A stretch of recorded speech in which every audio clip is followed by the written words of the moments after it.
Go, bro. What's up? My boss tickles me like a true G. So snuggly.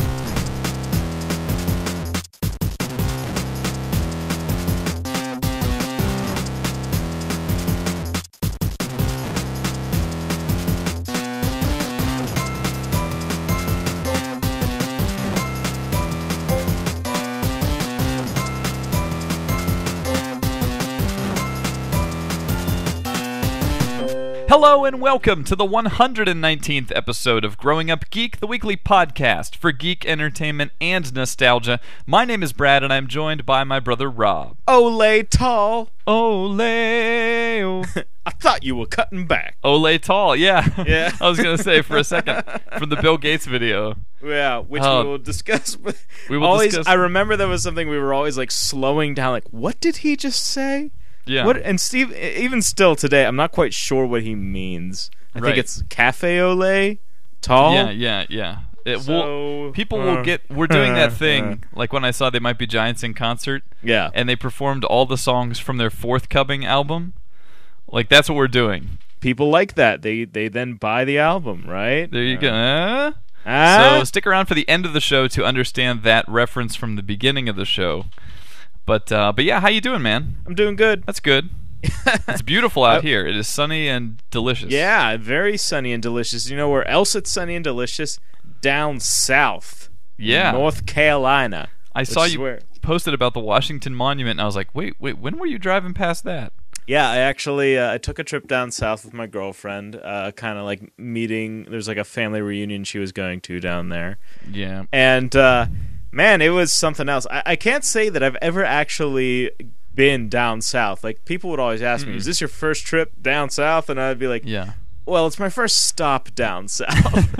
Like, yeah. I've driven through the south, but I've never, like, stayed there longer than an hour. Straight up like Louisiana, you know? Exactly. So this was North Carolina, and I got, just a testament to the experience I had, I ate barbecue 3 separate occasions. Beautiful. I really want to go to the South, especially after going to Venezuela and having a terrible time.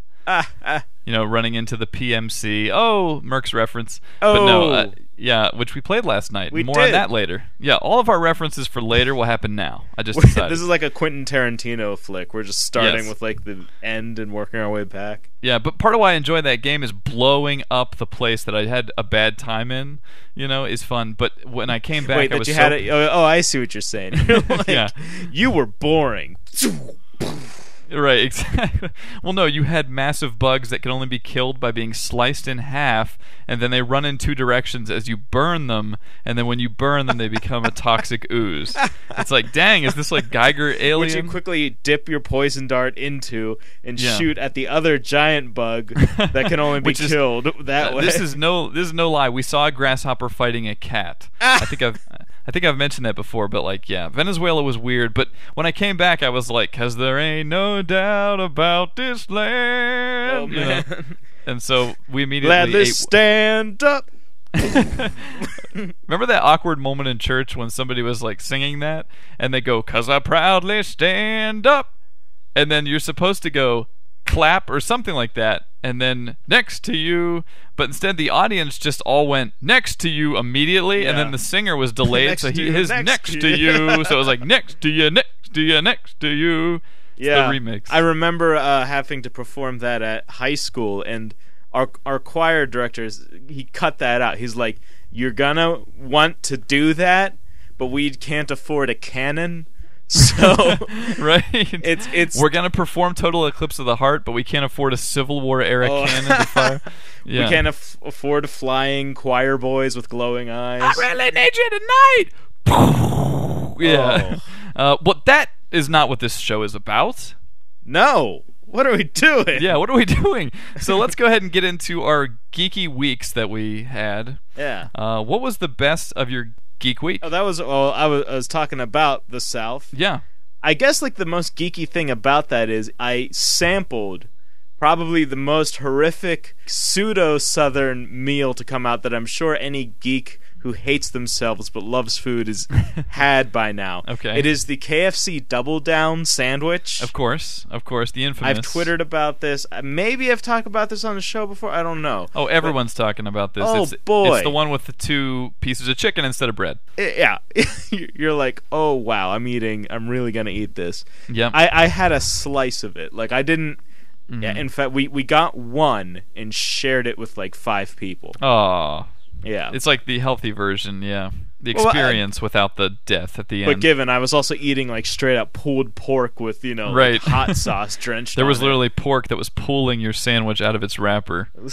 I don't know what that means. Just go ahead with your impressions of the Double Down, I guess. I guess it was a good sandwich. The bite I had was cheesy and chickeny and bacony, and obviously it's gonna be good. Oh yeah. Like they're not gonna be like, well, we have to sacrifice flavor for this health stuff. Wow. No, it's all like fat. I saw there was a grilled version. I like that. I like that there's a semi-healthy version. It's hilarious. But yeah, and it actually does kind of rank kind of low for what you expect it to be in the end. Right, like, yeah. Oh, it's 540 calories. You're like, that's actually not as scary as you think. Right, so is that your impressions then? Your review? How many hearts out of 100 hearts do you give it? 4 hearts clogged to the end with mayonnaise. 3 clogs out of 5. That's right. So that's cool. Yeah. Something else I'm sure that you were probably looking at, and I was too, and the whole internet was the next iPhone was revealed / stolen / scrutinized by Gizmodo. Now this, okay, right up front I'm going to say I'm not as interested in the new iPhone as I am in the story surrounding this. So that's really what I'm going to focus on here. In case you don't know, somebody who's an Apple engineer was celebrating their birthday at some German-themed bar, enjoying a German beer in California, and when they left their prototype new iPhone on a bench. And this guy's identity has now been revealed, and people know his Twitter and everything, and so it's really embarrassing for this guy, and I'm sure potentially dangerous for his future career, but he left this thing. Apple almost immediately bricked the phone, like remotely. They disabled it, and because they can do that. Which I was like, oh my god. In fact, I learned about their worldwide loyalty team, quote unquote, which is sort of like the Apple Gestapo for shutting things like this down. And it's so scary because it sounds like nothing like the hippie 80s Apple that people picture. Right. It's like at Apple, you're not allowed to bring cameras or anything when you come as an employee. And if something like this leaks, they close the doors and they have everybody stay at their desk. And they check everything. Like they check people's phones. In fact, if you have an iPhone at Apple, it's like their property. Your data, anything on there, they can check. So it's like super spooky.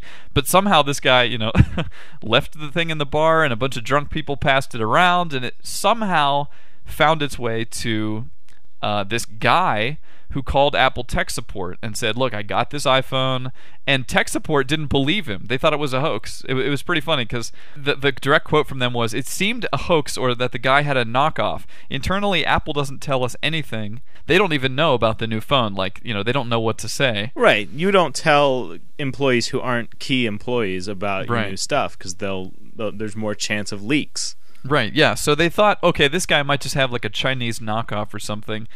And they just gave him a ticket number and sort of dismissed him offhand. Anyway, because that happened, Gizmodo ended up buying it from the guy for $5,000, which I think is pretty amazing for the guy who found this. Right, yeah. Actually.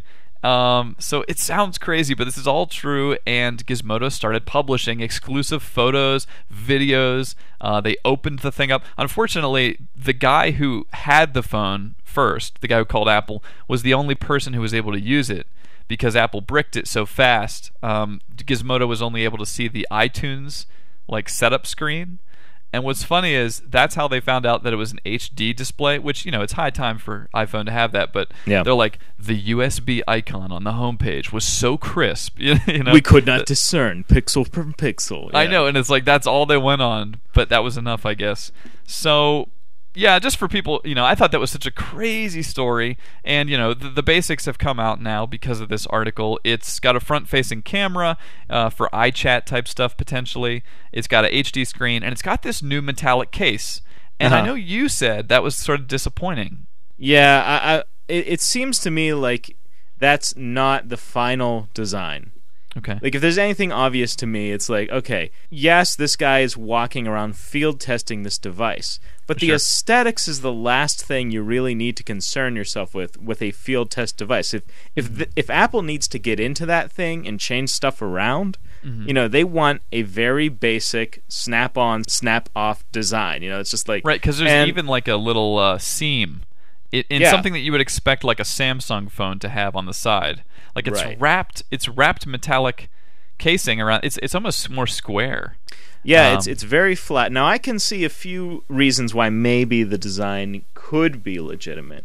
For example, having a flat back may be in response to people's complaints about the curved back, which if you set an iPhone down on a table and start to push certain points of the screen, especially the extreme points, it rocks around, Sure, it's unstable. So to have a flat back, it's cool. To have it be plastic was another thing they pointed out.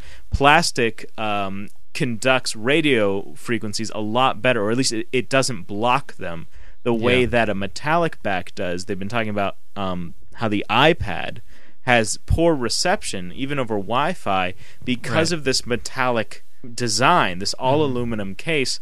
Although Apple really loves that aesthetically, is costing it in terms of performance, and a phone being a complete connection based device has to prioritize that, and they're thinking maybe that's one reason why it would have a design like this. But again, I would be surprised if it came out looking like this. Yeah, it's got like separated volume knobs and certain features that I just feel like are more final than you would put on a test display.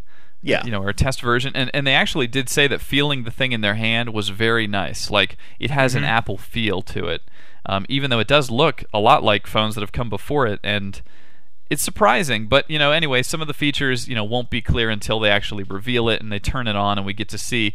But what do you think, real quick, of the front-facing camera idea? Talking to your friends on video chat on your phone, very Dick Tracy, very what we'll talk about later in the show, very 1995's version of the future. Yeah, in a way, yeah, but it is also one of the most heavily demanded features for an iPhone. I think that people, it's so simple as like, you have Skype on your phone, just having that option is good. Like, I have the option to do photo booth and things like that on my current computer because it has a built-in front-facing camera. Yeah. And although I don't use it too much, it's nice to have. And in addition, like, you're going to see this popping up with smartphones down the line, is that it's going to start to turn into like a sensor war. Like, what can detect more interesting things and use them more? Because now if you have this front-facing camera, you can do stuff like what the DSi does with facial detection, using it to orient the image, not just based on the gyroscope inside the phone, but also based on the face of the user that it recognizes. And it's like, oh, I recognize your face. Yeah, I'll show you this information. Or, you're holding it such and such way.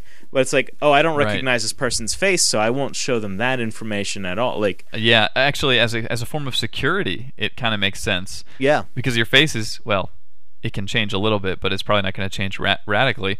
That reminds me of the Windows thing. I think it was Windows 95 where they were like, you can't change more than 7 components of your PC before re-registering it.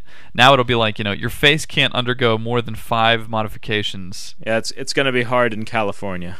Exactly. So that is some iPhone stuff. I am interested to see if one of the big announcements when they put this out is a Verizon deal, because there has been some evidence that Apple is building, I think it's CDMA is Verizon's network structure. Yes. They've been building versions of that, and that's the actual first piece of semi-decent evidence that they would go to Verizon. Of course, everyone wants that to happen, but it's been just all myth until recently. These rumors. So we'll see. Yeah. But if that happens, then it's pretty much iPhone once again at the top, and they've been getting more competition from Android. But if that happens, I think it's going to push them back into the front runner. So, quick question for you, or speculation: do you think Gray Powell is going to get fired? Yeah, that's the kid's name. I don't know. I mean, based on what I read about leaks and things, Apple's got to be furious at this point because nothing is secret anymore. Like the iPad, we all knew it was coming. It was almost embarrassing and sad when Steve Jobs stood up there and was like, "It's called iPad, and here it is," and everyone's like, "We know," Yeah. Granted, there's always going to be some things we don't know, and it's still fun to watch, but I don't know. I think it was an honest mistake. Hopefully, Apple's cool enough to understand that. From a PR point of view, like Apple would have to let this guy go very secretly because they don't want to reward their workers for leaving stuff out. Right. If this guy gets any more celebrity for what he does, it's going to encourage other Apple workers to do it. Oh, jeez. I didn't think about that. Yeah. They need to find a way to penalize him to say, "Look, you can't do this." Right. But without turning him into some sort of techno martyr. Yeah, well, and they field test iPhones as it is, but I anticipate a policy change. Maybe he'll be the fall guy for this new policy. Maybe they won't punish him directly, but they'll say no more iPhones in the field, or the ones that we do have. There's going to have to be extra security measures taken. You can't take it to a bar. I don't know what they would do. Yeah, I think my biggest fear is that this isn't the next iPhone, that it's just a prototype that's testing some concepts, and that people are going to be expecting some of these features, like the front-facing camera, on the next iPhone, but before Apple is really ready to have that feature on there. Yeah, well, we'll have to see. I don't know when that's going to be announced. I know the OS is out, it has been announced, but we'll have to see. So then the other thing I was into this week I thought we could talk about, because we got to play a little bit of Mercs last night. And for my birthday, you did this thing where you're like, let's jump on it. Yeah. Happy birthday. We're getting sued. And oh my God, geez, I never thought about that. Don't do that. Myrtle and whoever else, the estate of... Anyway, so we got to play a little Mercs 2 last night, just as a fun thing, and I wanted to offer my impressions of Just Cause 2, one of my most anticipated games of this year. In fact, my most anticipated. I'm finally playing it. Excuse the lateness. I had played the demo a million times, and maybe that's part of my impressions, is that demo was pretty darn full. I mean, if you want, go download that demo on Xbox or PlayStation and just enjoy how much is there. People have posted YouTube clips of how to exploit the demo to get as much as possible out of it. There's a lot of fun to be had there. It does time out after 30 minutes, but Just Cause 2, it picks up a lot where Mercs left off. And so for me, it's kind of like that was the most tantalizing thing. And, it borrows a lot of Mercs features. It's got QuickTime events to knock a dude out of a helicopter, It's got a helicopter drop feature where you can bring, ammo and vehicles down at any point. But it is more challenging, I think, than Mercs. Like last night when we were playing, I noticed there was so much health and ammo and vehicles everywhere. I don't know. I mean, you haven't played much Mercs. Did you kind of notice a million icons? Yeah, my health would get down to 1, but then stay there. It wasn't like that final 1% is impossible to lose. And then as soon as you kill a guy or whatever, bring down a building, it's there's health packs everywhere, and it's one of those broken economies that really doesn't need to work anyway, but it's just for fun. Sure. It's sort of like in Mercs, you can fall out of a helicopter, hit the ground, and you have 1 health left. And it's this is not the way it would really happen. Well, I hear that in Just Cause 2, you can jump out of a helicopter and fly towards the ground, and just before you hit the ground, shoot the grappling hook at the ground and launch yourself towards the ground even faster. Yes. But still land safely. Yes. Yeah, you accelerate and then you're still fine. Yeah, none of these games have, granted, they're both, they both play up the fact that they're a playground type of atmosphere. Yeah. I will say Mercs is much more of a playground to me because it is simple, easy, and loaded with health and loaded with bullets and guns. It's so easy to get that stuff. You almost never die. However, Just Cause much more challenging. The enemies, I'm finding them to be much more persistent and difficult to take down. I die several times during missions now, And, there's a learning curve there because there is the grappling hook, which is awesome and is super freeing, but it takes time to get the hang of, especially on buildings, how to manipulate and get up the side of a building, properly and angle yourself and everything. Pop the parachute out at just the right moment. So there's some more challenge, I think, to Just Cause, and that's something a lot of players will probably like. I end up a lot of times just whipping dudes to death because I ran out of ammo, and you can use your melee attack in that game instead of the butt of your gun is the whip of your grappling hook, as you've probably played in the demo. It's just whoosh, and a guy dies. I end up doing that, and it's so brutal. I'm just like, yeah, whipping this man to death so I can take his gun and get some ammo. But yeah, and the game has pretty terrible voice work. I'm pretty sure that they are a foreign company that's trying to speak English. Yeah, I think it's like it's like if you take a language, translate it. 3 levels of translation. 3 levels of translation. The lead character, like I said, is like El Guapo or like Antonio Banderas SNL version. But yeah, there's some great missions in this game. There's some clunkers, but there's a huge map. And that's probably the most fun is traveling around this huge map. You will spend a lot of time doing that, but the best part is it's one of the best looking games on the 360. So I'm having fun with Just Cause. It surprised me in some of the ways that it went about things, and it's tough, but I am having a good time with it. Sweet. Does it have multiplayer? I don't think so. At least not that I've tried yet. Because if it were to really usurp Mercs 2 for you, it would have to have multiplayer. Well, like I said, we did that last night as a birthday thing, let's jump in there, and mostly we're just chit-chatting while we're blowing the heck out of these buildings, So how you been? I've been fine. Oh, my baby! Yeah, I've mentioned that before. And you actually had an idea, and I think we'll do this coming up for nostalgia, games that things that we like that we didn't know suck, or a tongue-in-cheek way of saying that reviewed poorly. Well, I don't know if that my angle was more like just rose-colored glasses, sure. Ignorance is bliss, sort of. Yeah. Especially when you're a kid and you have no palate for is this a good game? Is this a cool mechanic? Yeah, you're just Barbie game, right? Oh yeah, oh gosh, there are a lot of examples, and I think we could take it to the movie and comic and everything level, but we'll do that at some point. I think that's another tease, a little tease from a whole other episode. We'll put that in the bag for later, but right now we're going to go to our main topic. This week, we're going to have a special guest for this portion of the show. My wife, Amber, and I did sort of a CG double feature. We saw Cloudy with a Chance of Meatballs on Blu-ray, and then we saw How to Train Your Dragon in 3D at the theater.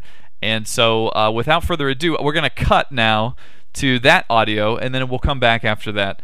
Take it away, Brad and Amber. I'm going to go get a sandwich. Nice. We just saw How to Train Your Dragon. Fresh thoughts, fresh impressions. 3D. I'm actually holding some glasses right here. My wife, before we left, said, make sure you keep those. Don't say this. You're embarrassed about this? No, just don't say it. And I was like, well, why? And she said, well, because we can bring them back. So I guess you were assuming we would buy a 2D ticket and then go sneak into the 3D theater with our used glasses? This is being cut from the show. You're worried about the police coming after you. Yep, getting cut from the show. Nobody can find you. So we saw this in 3D. What are your impressions of the 3D now that you've seen a few 3D movies? This is clearly, as we're walking out, every single poster says in 3D. Even Kenny Chesney's new movie is in 3D. Okay, who's going to go see the Kenny Chesney movie to begin with? I don't know. That's the thing. I don't know what live action looks like, but You don't know what live action looks like. Well, I don't know what live action 3D looks like. That's how sheltered I am. But yeah, I don't know what that looks like in 3D. Like Jonas Brothers was in 3D. Yeah, and I don't know what that looked like, but we do know what How to Train Your Dragon looked like. I gotta say, some of my skepticism went away a little bit when we saw this movie, because I think this one was done with 3D in mind, and I thought, you know what? Video games in 3D, that could be somewhere between here and the dream of virtual reality, eventually where it's wow, it's all around us. I already wear a headset sometimes to play. Why not wear not with braces. but You've never seen live action and you wear a headset. Yeah, okay. Well, I wear a headset to game. Why not wear some 3D glasses to game? Yeah. She is not participating anymore, folks.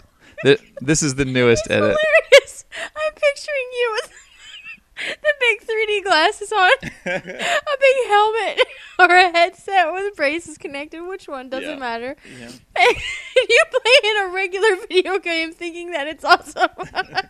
It's not even 3D. I'm just picturing it in my mind as And then you go, this live action is great. Yeah. Oh my god. Okay, so trying to get the train back on track here. Does this change your mind at all on 3D seeing it again like this? No. I'm sorry, no. Well, seriously, what would you think of it this time? I don't even think it was as good as the Muppets in 3D that I saw 15 years ago. At Disney. At Disney, yeah. Not worth the money. That's why I kept the glasses. Well, yeah, you say it's not. Okay, yeah, so this is your way of sticking it to them, I guess. I don't want to pay the extra to see it in 3D. There's no point. You're going to sneak these glasses back into every movie you see now. Shut up. No. I think it's a ploy for theaters to get people to come to watch. Well, yeah, because theaters are hurting. Well, yeah, but it's not worth it. Maybe it's a cheap ploy sometimes. It's not worth it. When two people go and it's $3 a person, that's $6 more. And theater tickets are already too much money. So I just think it's a way for them to get more money out of you because nobody's going to the theater. I will agree. It is a way for them to get more money out of you. However, I think that people like you fall for it. Well, I'm only falling for it if I go and I don't enjoy it. And I actually think this movie... well, let's get to the review of this movie, basically. I think not only was it a decent movie, although people have been hyping it to me like, see it 5 times, you know. I don't think it's that. I think it's a high-quality CG movie. It's up there. Again, there's always the Pixar... It's not up or up in the air. It's just up there. Right. No, it's not the George Clooney live action or the CG. But yeah, I think there's always that Pixar line, and I think that will always, it's still... No, Kung Fu Panda was awesome. I feel like Kung Fu Panda is probably as close as it's come to achieving Pixar status. I loved Kung Fu Panda. I think Surf's Up was very good. Yeah, Surf's Up was good. Cloudy with a Chance of Meatballs was good, but we're not talking about that yet, I guess. Yeah. I thought the movie was exactly what I expected. You told me it's going to be awesome. Everybody says it's great. It's this awesome movie. Yeah. Go see it. It was good. I mean, for the story, it's good. For the 3D, no. Yeah, everybody is saying this movie is great, and I think that, setting your expectations properly, I think you'll enjoy it. I think, I'll say something about the story. It's this boy who finds a dragon, and it's a Viking village, which I think is cool. They're all Vikings, and they're anti-dragon, and he, befriends one. You want to say spoiler alert first? No, I'm just giving the basics. It's the premise. But this movie... I think, if you set your expectations, you'll enjoy it. A lot of people are seeing this right now, which I think is interesting, because normally people, word of mouth is like, oh, this is great, and then something else comes out and beats it. It's actually doing really well at the theater right now. Okay, because kids' movies always make the most money. But I do think if you're an adult, you'll probably enjoy this too. You won't feel dragged along. Yeah, well, we're 2 adults. We saw the movie without kids, and it was good, but I would have been fine watching it at home, waiting it to be on rental from Netflix. Yeah, I think that the parts with the Vikings and there's sort of a crowd of nerdier actors that play this one group of Vikings. You have like Jonah Hill's in there, and you have the guy that plays McLovin is in there, and all these people. And I thought that they were kind of exaggeratedly funny. There's this kind of thing that a lot of CG movies do with really exaggerated facial expressions every 5 seconds so that you get how funny it is, and they move really quick. I didn't like that much, but the scenes with the boy and the dragon in this, I think, were the best part of it. I think that those scenes were much more relaxed. I don't know what you're saying about the overly exaggerated. I know other movies have done it. I think Cloudy with a Chance of Meatballs did do it. I don't think this one did it as much. Okay. I just think those characters weren't as good. The village, there's some clunker scenes in there for me.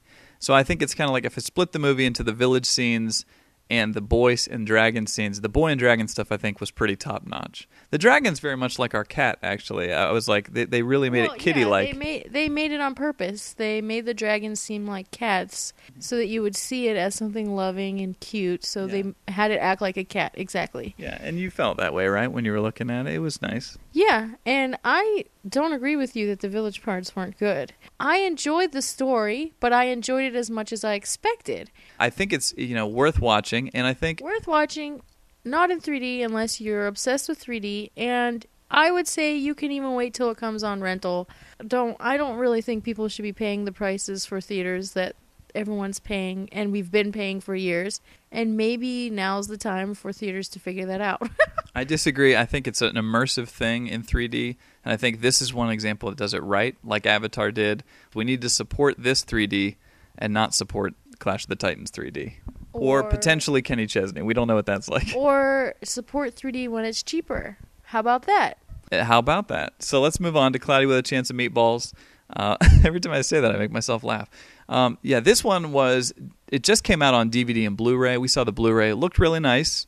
I would say this is more in the line of like an Emperor's New Groove in its tone. What would you say? I know you commented on that. Yeah, I thought it was pretty funny. The day before we watched it, you actually said, I don't know if there's going to be another animated movie that comes out that's like Emperor's New Groove in its sense of humor.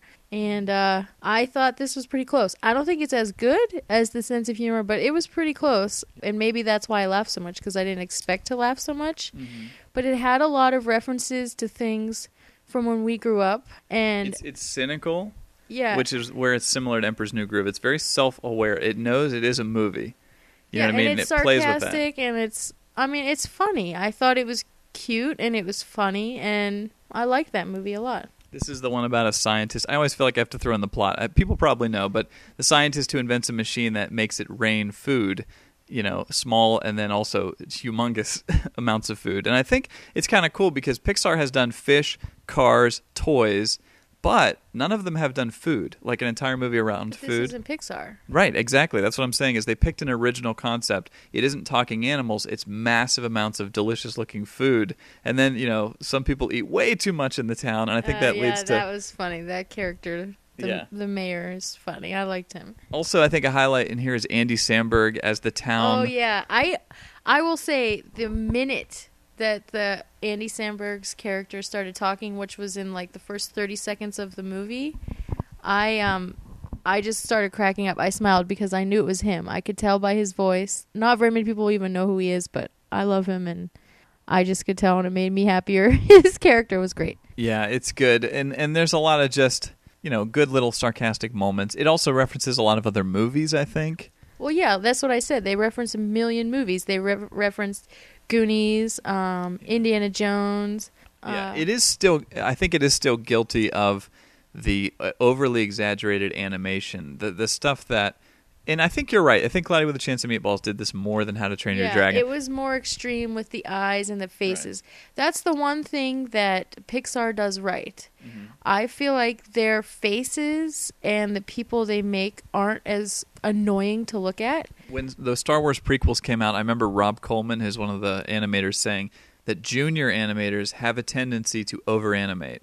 And like it's something they really want to do. They want to put so many weird expressions and so much motion into their characters that it ends up losing its realism. And he kept steering them back towards, and I think they failed at this too, in some ways. But he kept steering them back towards weight and heaviness in the characters. Like they're not so animated, And I mean, God. Talking about Star Wars? Yeah, well, he was giving this. Okay, yeah, he totally failed. That's all I'm gonna say. Yeah, obviously Jar Jar, was way too animated, also. But he I like the 20 million feet in the air. You're saying he's sort of over animated? No, he's over animated. I think Pixar does that right, where they weight down the characters with enough that you feel like they're sort of real, but they believable. But their faces. I'm talking about their faces alone. They. Right. Don't annoy me. They look more realistic, or I don't know. Maybe they take them way too cartoony that it doesn't bother me anymore. Yeah.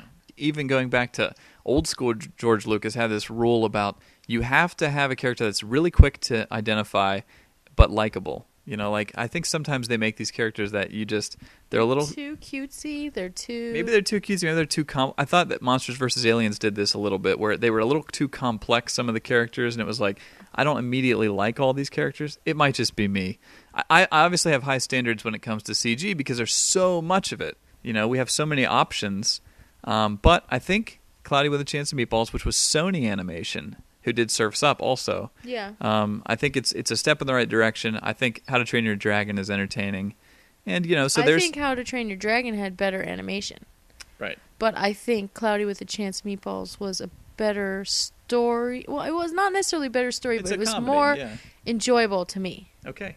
So there you go. There's our review of 2 CG movies. I basically a thumbs sideways, decent. No, good. Thumbs up, but I'd say A small red thumb, a crooked thumb, A Netflix thumbs up. a red thumb, Not a theater thumbs up. not a big thumb, not a glasses thumb. A baby thumb. Something you steal and take home thumb. I didn't steal anything. There's nothing here. There's no evidence of that. We paid for those glasses. Speaking of We get to crinkle, keep 'em. there you go. Speaking of crinkle, right before we go, I want to give a crinkly shout out to buybacks. This is not an ad, but it sort of is. We just bought all No, these. we're not getting paid for this. It's not an ad. Right. So we bought some Blu-rays from buybacks, which is, I don't know if you guys have this who are listening, but this is a local DVD. We pay cash for games, movies, It's and like music. CD Warehouse. If Yeah. you know what CD Warehouse is. Yeah, but this place, unlike other ones I've been to, had Sherlock Holmes and Fantastic Mr. Fox on the used rack on Blu-ray already. Awesome. I think they must do some kind of cheating move because there is no way they got these movies that quickly and had multiple copies of it for sale and for cheaper than Yeah. Walmart and Target and Amazon. Like, what? Yeah, it's weird, but we took in. We only had one Who is buying these movies and selling them back the same day for like Yeah. way less? I don't understand. I get it with CDs because people rip them, but like, is somebody ripping these Blu-rays? I don't know. The ones we came with came with a digital copy. Is that what they did? They put a digital copy on their computer and then sold it? I think so, but isn't there some protection against that? I don't know. Someone write us and let us know Does about. that mean we won't get the digital copy then? If they already used it? I don't know. I guess we'd have to find out. But anyway, we went in and we only had one contribution to buybacks, which was a CD by a popular music no, group. Don't even say it. Just I'm not saying who it stupid is. Band. And what I liked about it was I handed it in to the lady, and she looked up at me, and instead of saying, we can give you 40 cents for this, she said, this CD is worth 40 cents. To which I replied, that is a true statement. That is a true statement. I don't even know if it was worth 40 cents. And Yeah. the sad thing is we paid more than 40 cents, Yeah. but we only paid $1 at the dollar store. Yeah, it was funny. Amber got this at the... All right, well, we got to go run from the law now, so thank you for listening to this. And we now return you to our regularly scheduled program. Say goodbye. Bye. And we're back. And we're back. So that was our review. I hope you enjoyed that. And moving on, now we will talk about our nostalgia portion of the show. And this week, we referenced this at the beginning of the show, we're going to be talking about Bill Gates' 1995-ish, I want to say, book that he wrote called The Road Ahead. This is a book that I read front to back. I was really into this book because here's a guy that started the computer revolution, predicting what things will happen, and he says at the beginning of that book, a lot of crap that I predict is going to be laughed at later because it won't come true, and then the stuff that does come true, people will say was obvious. But what he did is he included videos on the CD-ROM that came with it of the 2004 scenarios, basically, of what the future could be like. These clips are fortunately available on YouTube, and we were watching them just to kind of brush up impressions of 2004 as seen through 1995's Bill Gates.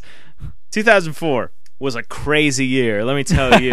Yeah, according to this video. We'll set it up. I mean, there's a couple scenarios here. All right, so we in the have video.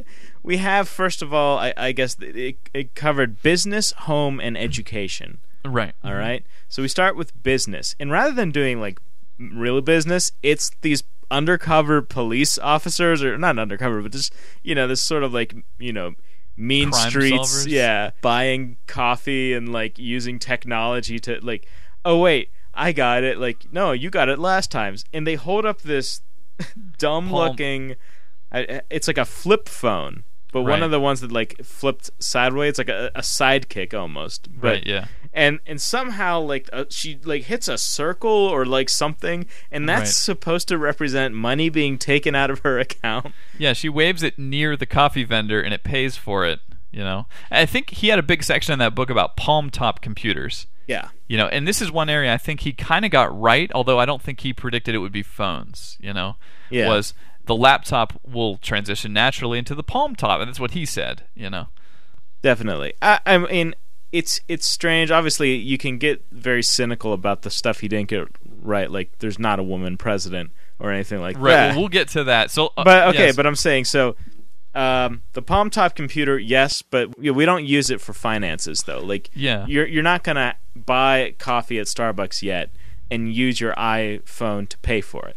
Now, should you be able to? Is that something that you think should happen? Personally, yes. Okay. I think that I mean, agree. I look at my phone and I'm like, it's cool, right?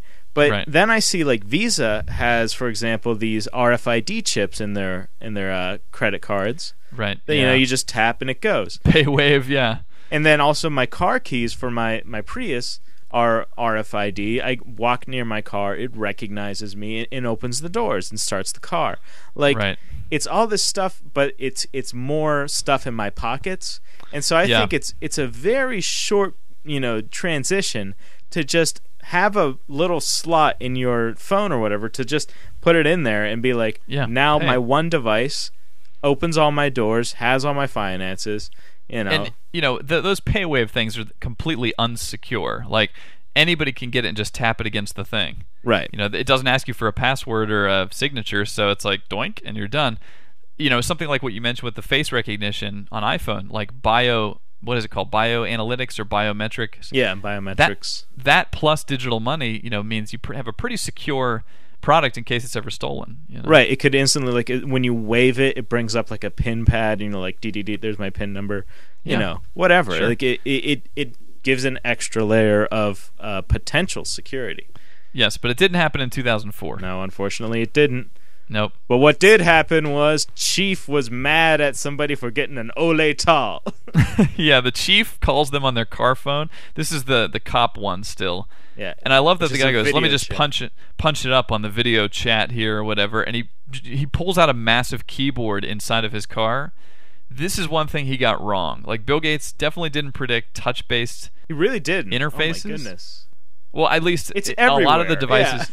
Yeah, a lot of the devices in this video have massive keyboards attached. You even see kids in school like touching these like separated like numpads. Yeah, well, it's like those 5 key or 7 key keyboards that are like Right. really like weird. And the sound effects are like, it's really movie right. version of technology. But So business guys are, using this to conference and Right. make fun of the drinks each other use. I loved your reaction to her response. Just like, I am. It's half and half. yeah, they're eating scones or bagels or biscottis or whatever while they're doing all this. Yeah, it's Listeners are interesting. scratching their heads right now. You have to watch the video to at least catch these jokes. But the back Yeah. to the technology.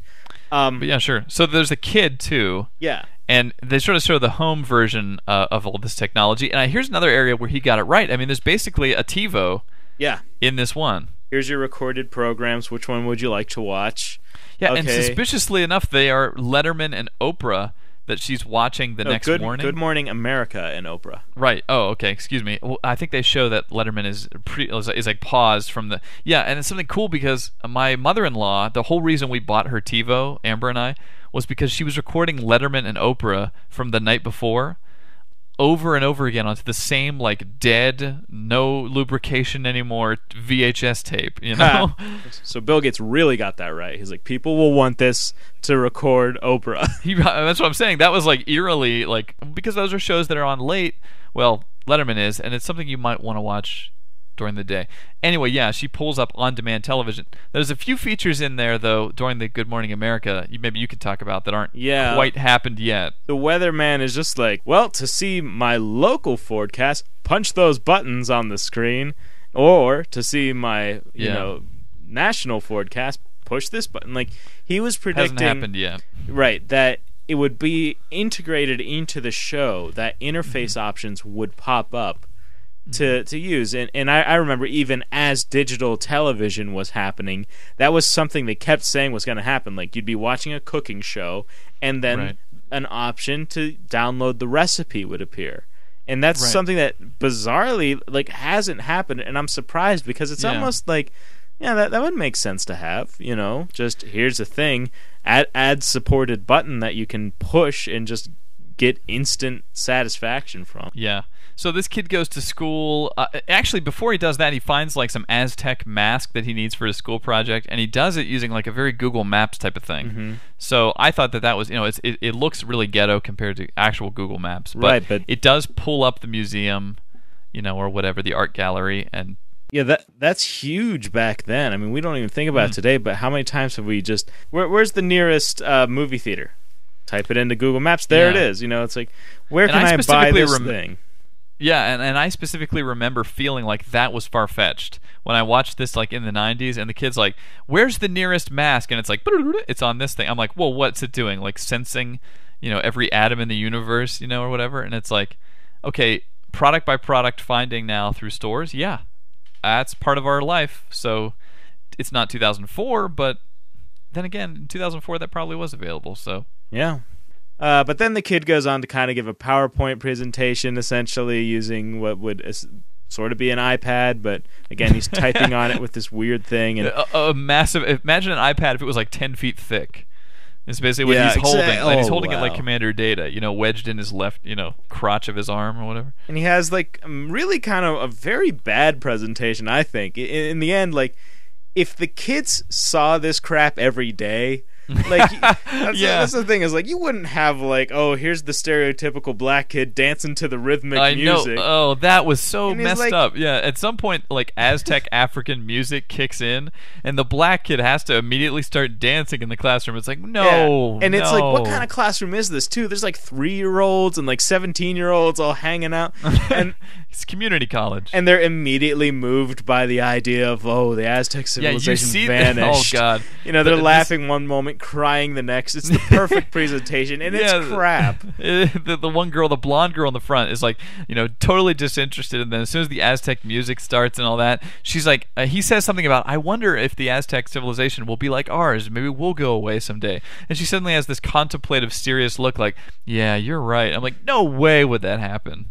Yeah, there was like nothing to the report. I mean, this is also just funny, like, movie making, but it's like, it's showing that you can have video and stuff going on, and this is what kids' reports will be like. And you know what? It is true. PowerPoint presentations are far more prevalent as like an assignment these days. Right. But having given them, what this kid presents is just terrible, and that his teacher gives him any sort of like, good job, good job, Billy, completely just to sell this. It's like device. when I went to Renaissance Festival and threw an axe and it missed by a mile, and the lady's like, good job, my lord. I'm like, listen, you do not want me to be your lord, because we will starve to death for the winter. I cannot throw this worth of. It's like, if that's a good job, it's complete missing. I'll cut your bug in half, but I can't light it on fire. Yeah, exactly. Weird. Anyway, so that's going to do it for this week. Thank you for listening. If you would like to send us an email, let us know what you thought the future would be like. You may do so. Our email address is mail@growing-up-geek.com.